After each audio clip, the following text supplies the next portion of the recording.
नमस्कार साथियों। आज के करंट अफेयर्स में हम उन महत्वपूर्ण घटनाओं को समझेंगे जो यूपीएससी प्रीलिम्स और मेंस 2027 के लिए सबसे ज्यादा महत्वपूर्ण है। तो चलिए बिना समय गवाए शुरुआत करते हैं अपने प्रश्नों से। तो प्रश्न देखते हैं। प्रश्न है हमारा कि निम्नलिखित कथनों पर विचार कीजिए। कथन के क्वेश्चन है अक्सर जो पूछे जाते हैं यूपीएससी वगैरह में। तो कथन है कि आईएसएसएफ वर्ल्ड कप 2026 का आयोजन चीन के हांगझोउ में हुआ। दूसरा कथन कहता है कि ईसा सिंह ने महिलाओं की 25 मीटर पिस्टल स्पर्धा में स्वर्ण पदक जीता। मनु भाकर ने रजत पदक जीता। उपरोक्त में से कौन से कथन सही है? चार विकल्प दिए हैं, सही विकल्प हो जाएगा इनमें से, क्योंकि हाल ही की बात है, ये पहला और दूसरा कथन सही हो जाएगा, इसलिए ऑप्शन सही है ए। क्योंकि ईसा सिंह ने फाइनल में 40 हिट्स के साथ स्वर्ण पदक जीता है और चीन की जो कि झांग युए हैं को रजत पदक मिला। और भारत जो मनु भाकर है ये कांस्य पदक इन्होंने जीता है, ना कि रजत पदक। आईएसएसएफ की बात करें अगर तो ये होता है इंटरनेशनल शूटिंग स्पोर्ट फेडरेशन, ये इसका फुल नेम होता है। और ये विश्व स्तर पर निशानेबाजी प्रतियोगिताओं का संचालन करने वाली संस्था है। आईएसएसएफ वर्ल्ड कप 2026 का आयोजन जो कि चीन के हांगझोउ में हुआ, याद रखेंगे हांगझोउ। और ये भारत की 21 वर्षीय ईसा सिंह ने महिलाओं की 25 मीटर पिस्टल इवेंट में 40 हिट्स के शानदार स्कोर के साथ स्वर्ण पदक जीता है, क्योंकि फाइनल में उन्होंने चीन की झांग युए को हराया, जिन्होंने 37 हिट्स के साथ रजत पदक जीता था। और इसी स्पर्धा में भारत की 2 बार के ओलंपिक पदक जीता, क्योंकि विजेता है मनु भाकर ने कांस्य पदक हासिल किया। इस प्रकार भारत ने इस इवेंट में अगर देखा जाए तो स्वर्ण और कांस्य दोनों पदक जीतकर शानदार प्रदर्शन किया है। ये कुछ खेल से संबंधित थे प्रश्न। आते अगले प्रश्न पे। अगला प्रश्न है कि हाल ही में मानव हाथी संघर्ष को कम करने के लिए हाथियों को रेडियो कॉलर पहनाने की योजना के संदर्भ में निम्नलिखित तथ्यों पर विचार कीजिए। चार विकल्प है, दो कथन है। कथन ए कहता है कि जुलाई 2026 में मध्य प्रदेश और उत्तराखंड ने हाथियों को रेडियो कॉलर पहनाने की पहल की। दूसरा कथन है कि इस योजना का उद्देश्य हाथियों की रियल टाइम ट्रैकिंग और मानव हाथी संघर्ष को कम करना। यहां से सही विकल्प हो जाएगा पहला और दूसरा, क्योंकि मध्य प्रदेश और उत्तराखंड ने यह पहल शुरू की थी। ठीक है, ये सही विकल्प हो जाएगा पहला। और रेडियो कॉलर से हाथियों की रियल टाइम लोकेशन मिलती है, जिससे अर्ली वार्निंग और संघर्ष में कमी लाने में मदद मिलती है, इसलिए दूसरा कथन भी सही है। अगला प्रश्न है ऐसे ही कि विकसित भारत के लिए नशा मुक्त युवा संकल्प अभियान के संदर्भ में निम्नलिखित तथ्यों पर विचार कीजिए। कथन के क्वेश्चन है, ध्यान से देखेंगे।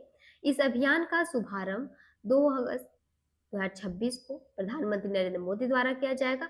या फिर कथन दूसरा कहता है कि यह मादक पदार्थों के दुरुपयोग के विरुद्ध 100 सप्ताह का राष्ट्रव्यापी जन भागीदारी अभियान है। चार विकल्प है, केवल एक, केवल दो, एक और दो, दोनों, या न तो एक और नहीं। सही विकल्प हो जाएगा दोनों, क्योंकि प्रधानमंत्री नरेंद्र मोदी जो कि 2 अगस्त 2026 को विकसित भारत के लिए नशा मुक्त युवा संकल्प अभियान का शुभारंभ करेंगे। और यह 100 सप्ताह तक चलने वाला राष्ट्रव्यापी जन भागीदार अभियान है। इसका उद्देश्य अगर देखा जाए कि किस उद्देश्य से किया जा रहा है, इसका उद्देश्य युवाओं को नशा मुक्त भारत और विकसित भारत 2047 के लिए संकल्प से जोड़ना है। ध्यान से देखेंगे। ऐसे ही काफी इंपॉर्टेंट है ये क्वेश्चन भी कि प्रारूप राष्ट्रीय स्वास्थ्य अनुसंधान नीति 2026 के संदर्भ में निम्नलिखित कथनों पर विचार कीजिए। कथनों पर आधारित क्वेश्चन अक्सर आपने देखा होगा कि पूछे जाते हैं, इसलिए क्वेश्चन को अच्छे से देखेंगे। कि कथन एक कहता है कि यह भारत की पहली एकीकृत राष्ट्रीय स्वास्थ्य अनुसंधान नीति है, जिसका उद्देश्य स्वास्थ्य अनुसंधान को देश के रोग भार एवं सार्वजनिक स्वास्थ्य प्राथमिकताओं के अनुरूप बनाना है। दूसरा कथन है कि इस नीति में परिणाम आधारित अनुसंधान मूल्यांकन तथा राष्ट्रीय स्वास्थ्य अनुसंधान एजेंडा की स्थापना का प्रस्ताव किया गया। 4 विकल्प है हमारे पास, सही विकल्प हो जाएगा इसमें, क्योंकि दोनों कथन सही है। ठीक है, इसे सही विकल्प हो जाएगा ऑप्शन सी। ड्राफ्ट राष्ट्रीय स्वास्थ्य अनुसंधान नीति की बात करें तो ये भारत का पहला एकीकृत राष्ट्रीय ढांचा है जिसका उद्देश्य स्वास्थ्य अनुसंधान को देश के रोग भार सार्वजनिक स्वास्थ्य प्राथमिकताओं और वैज्ञानिक आवश्यकताओं के अनुरूप बनाना।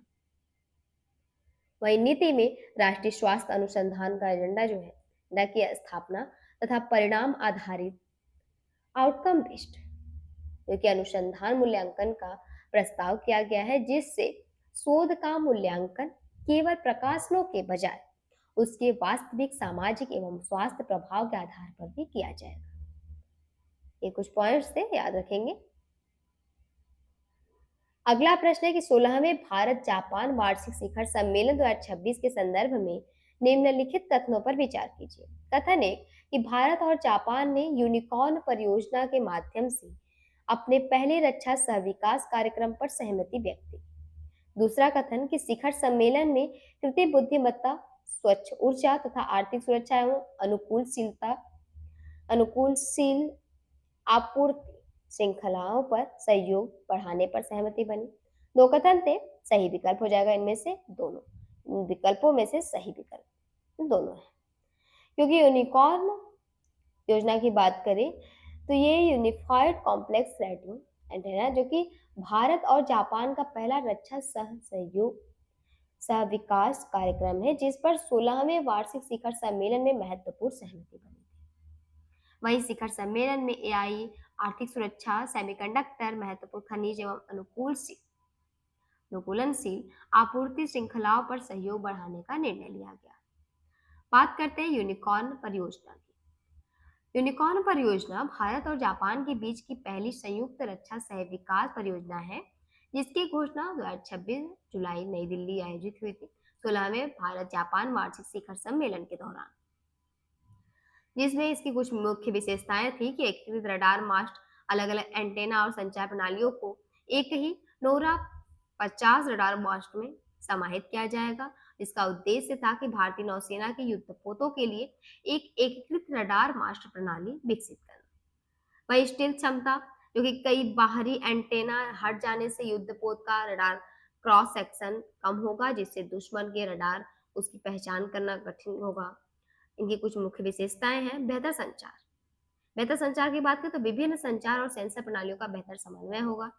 नौसैनिक सुरक्षा की बात करें तो युद्धपोतों की सामरिक क्षमता और समुद्री सुरक्षा में वृद्धि होगी।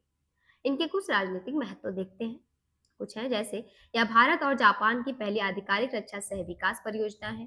फिलीपींस के बाद भारत जापानी रक्षा तकनीकी प्राप्त करने वाला दूसरा एशियाई देश बना है और यह परियोजना इंडो पैसिफिक क्षेत्र में समुद्री सुरक्षा नियम आधारित अंतर्राष्ट्रीय व्यवस्था की रणनीतिक साझेदारी को मजबूत करेगी।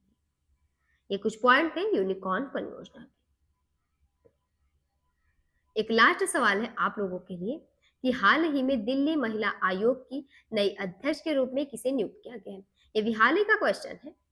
4 विकल्प है, प्रिया जोशी, प्रतिमा मिश्रा, लता गुप्ता, कविता शर्मा। सही विकल्प को आप लोगों को कमेंट बॉक्स में जरूर बताना है। ठीक है, उम्मीद है कि आज के सभी टॉपिक्स आपको अच्छे से समझ आए होंगे। अगर वीडियो अच्छी लगी हो तो कृपया वीडियो को सब्सक्राइब करें, लाइक करें और अपने दोस्तों के साथ जरूर शेयर करें। कल फिर मिलेंगे ऐसे कुछ महत्वपूर्ण करंट अफेयर के साथ। धन्यवाद।